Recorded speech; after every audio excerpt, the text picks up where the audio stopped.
Welcome to my channel. Try to hear the latest story. She came through the door just after dawn, her coat damp from the early rain, hair frizzed at the edges like she'd been running her hands through it all night. I was already at the kitchen island, coffee cooling in front of me, wearing the navy blazer and tie I'd put on hours earlier for the surprise breakfast cruise I'd booked along the river. The tickets were still in my pocket, folded neatly beside the small leather box I'd carried for weeks.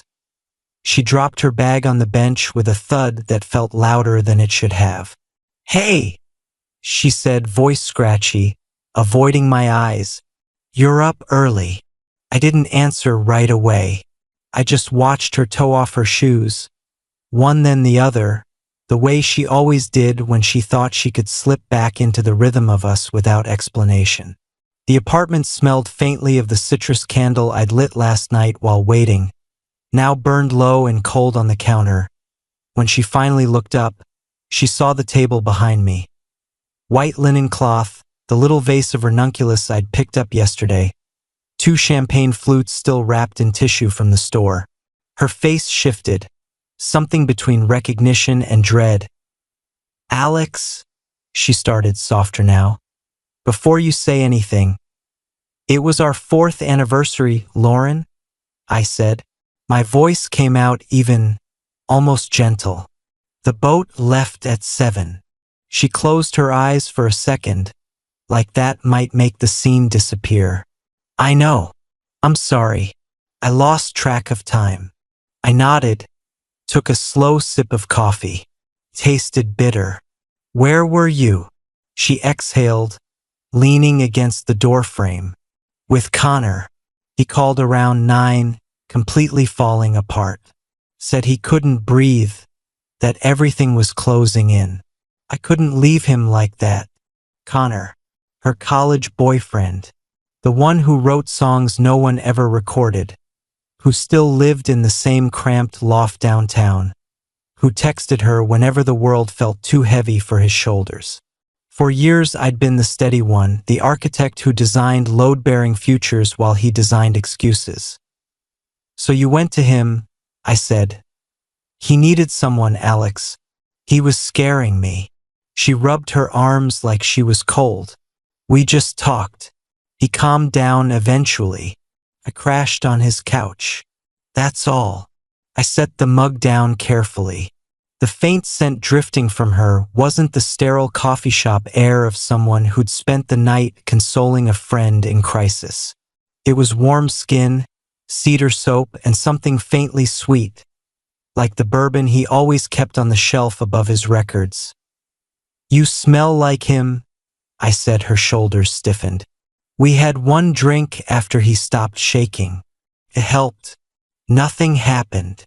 I looked at her then, really looked. The faint red mark just below her collarbone where his stubble sometimes left traces.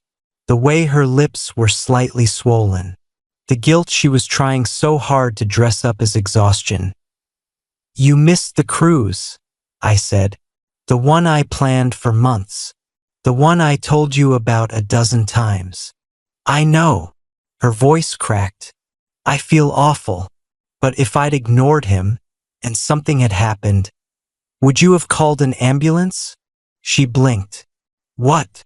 If he was in that bad a state, truly suicidal, you'd have called professionals.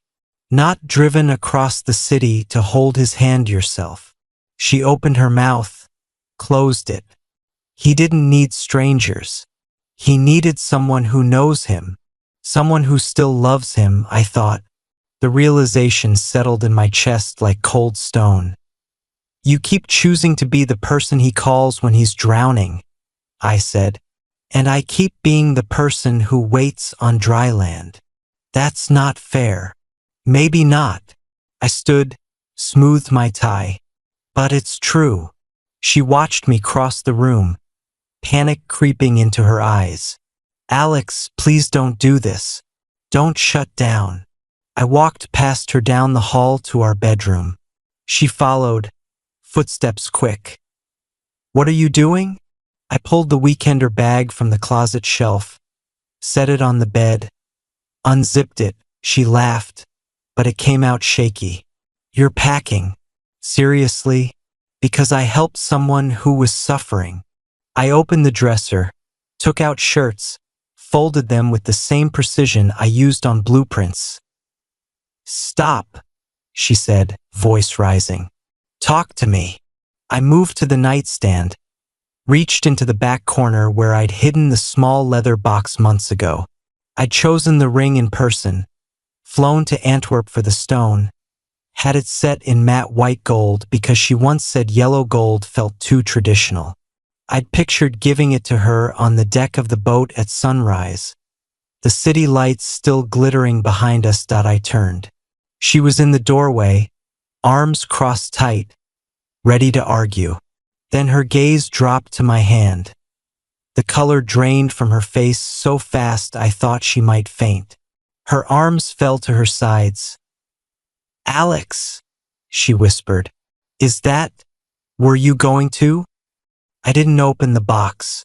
I slipped it into my pocket, the weight of it familiar now, almost comforting. She took a stumbling step forward.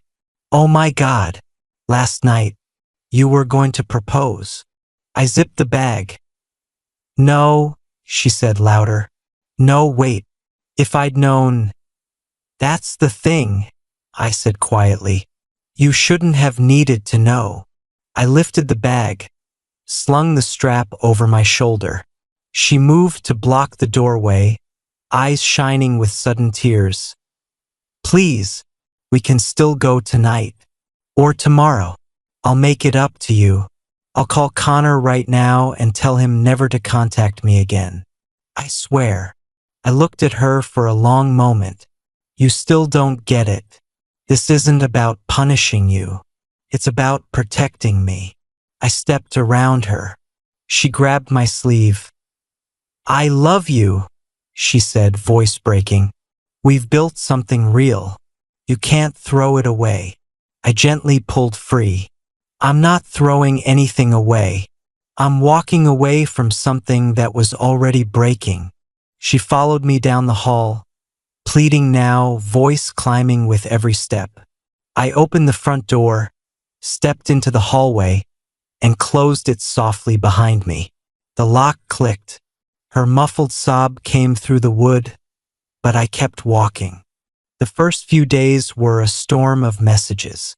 I checked into a quiet extended stay hotel near the office, the kind with stiff sheets and a kitchenette I never used. My phone buzzed itself across the nightstand like it was trying to escape T first. I'm sorry. I'm so sorry. Come home. We can fix this. Then you're overreacting. One night doesn't erase 4 years. Then, how can you be so cold? I thought you were better than this. I didn't reply. I went to work, revised plans for a new waterfront pavilion, met deadlines. Colleagues asked if I was okay. I said I was focusing, and they left it at that. By the end of the week, mutual friends started weighing in. Her sister called twice. Her coworker Mia sent a long message about how Lauren was devastated and barely eating.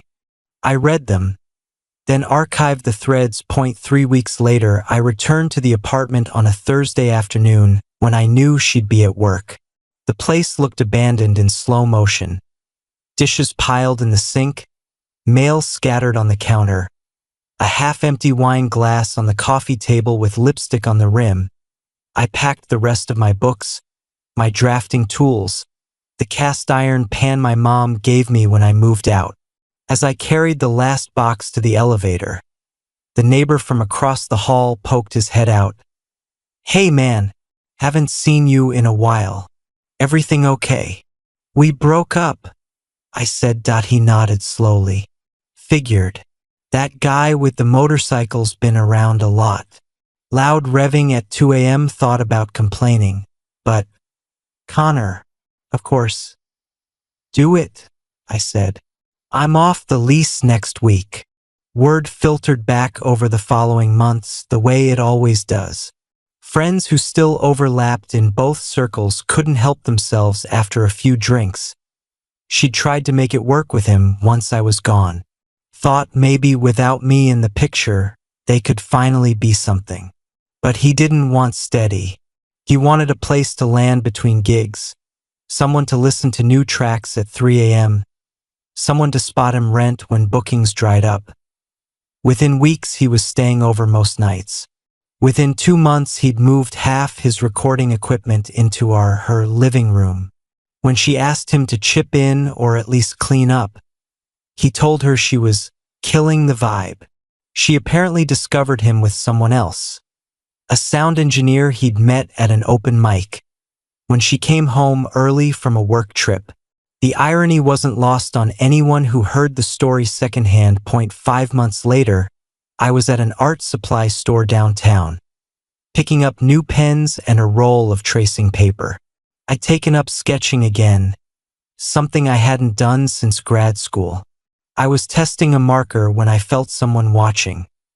She stood near the watercolor display, thinner than before, hair shorter and dyed a tired shade of ash. She wore an oversized sweater that used to be mine.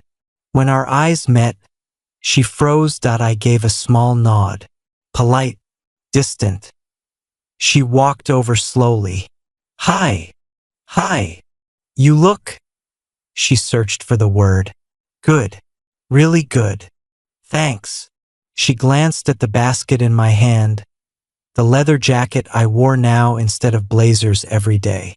I heard you got the lead on the bridge project. Congratulations. I did. Silence stretched between us. She shifted her weight. I owe you an apology, she said finally. A real one. Not the frantic ones I sent when everything was falling apart. I was selfish. I kept him in my life because it felt familiar, exciting in a way I didn't realize I was addicted to. And I took you for granted. I see that now. I waited. I ended up losing everything, she continued, voice small. The apartment, most of my savings, my dignity. And I kept thinking, if I'd just come home that night, if I'd chosen you the way you always chose me. Her eyes filled. She didn't bother wiping the tears away. I miss you, she said. I miss what we had. I know I destroyed it, but if there's any chance. There isn't, I said gently. She flinched. I don't say that to hurt you, I continued. I say it because it's true. I'm not angry anymore. I'm not even particularly sad. I'm just done. But the ring, she whispered. You were going to ask me to marry you. I was, I said. And then I realized marriage wouldn't have fixed what was already broken. I sold the ring, by the way. Used the money toward the down payment on a little house up in the hills. It has a drafting studio with north light. Her lips trembled. I'm seeing someone, I added. Nora. She's a landscape architect. We met on a project last spring. She's kind, direct, doesn't keep one foot in the past. Lauren looked down at the floor. I hope you find peace, I said. I really do, but it won't be with me. I stepped around her, paid for my supplies, and walked out into the late afternoon sun. My phone buzzed as I reached the sidewalk. A text from Nora asking if I wanted to grill steaks on the new deck tonight. I smiled, typed back yes, and slipped the phone into my pocket. Behind me, the store door chimed shut. I didn't look back.